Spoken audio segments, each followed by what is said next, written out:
Assalamualaikum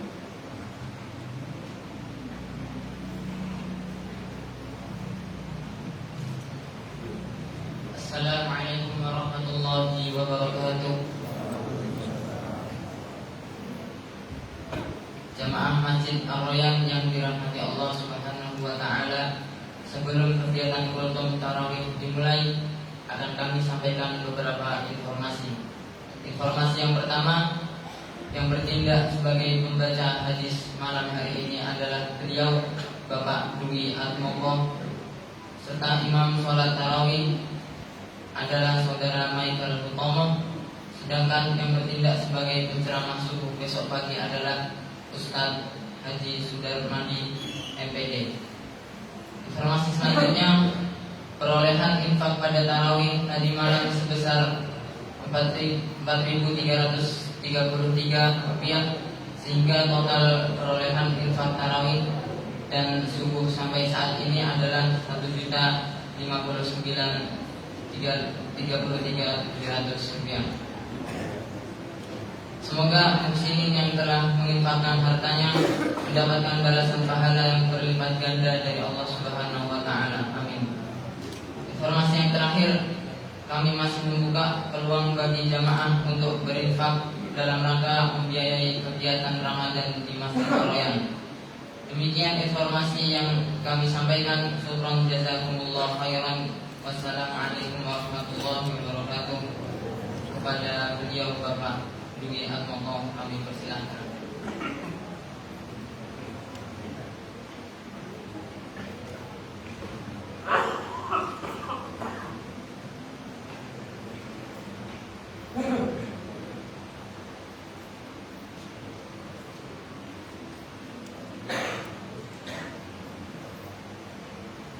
Bismillahirrahmanirrahim. Assalamualaikum warahmatullahi wabarakatuh. Alhamdulillahirabbil alamin. Shalatu wassalamu ala asrofil anbiya'i wal mursalin sayyidina wa maulana Muhammadin wa ala alihi wa sahbihi ajma'in. Bapak Ibu jemaah salat Isya dan salat tarawih Masjid Ar-Royan rahimakumullah, mengawali pembacaan hadis pada malam hari ini akan kami bacakan sebuah hadis dari kitab Al-Wafi, yaitu syarah hadis tentang hadis Arba'in dan syarahnya karya Imam An-Nawawi.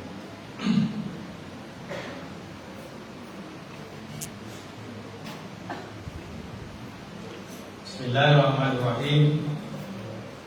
Dari Amirul Mukminin Abu Hafs Umar bin Al-Khattab radhiyallahu anhu berkata, saya mendengar Rasulullah Shallallahu Alaihi Wasallam bersabda, sesungguhnya amal itu tergantung kepada niatnya, dan sesungguhnya bagi setiap orang apa yang ia niatkan.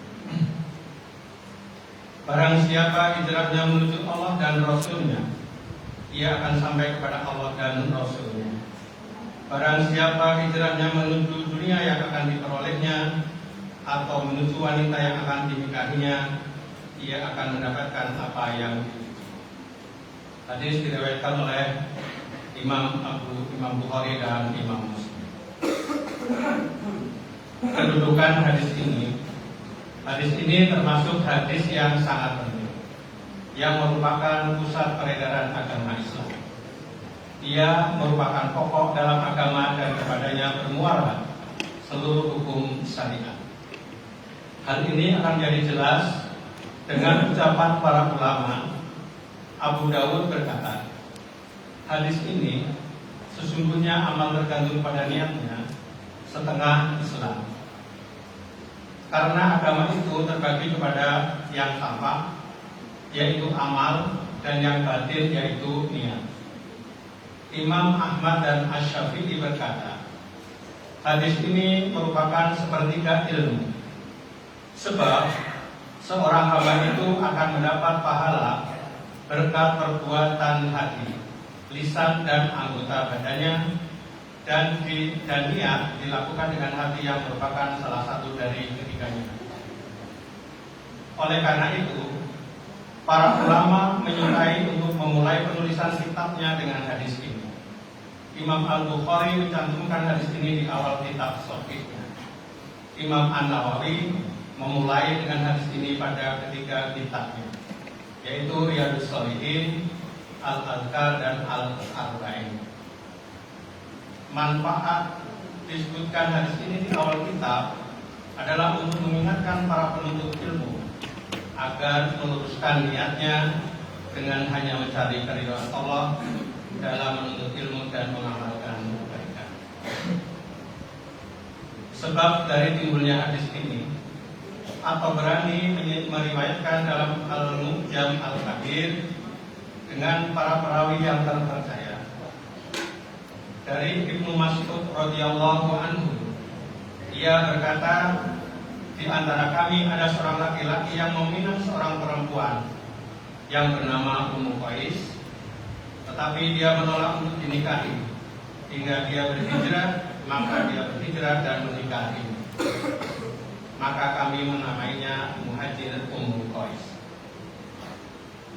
Pemahaman hadis yang pertama, disyaratkannya niat.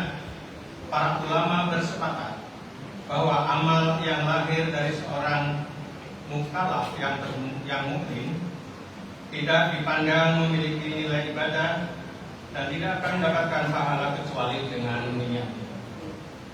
Pada ibadah yang bersifat pokok seperti sholat, haji, dan puasa tidak sah kecuali dengan niat, karena niat merupakan rukunnya.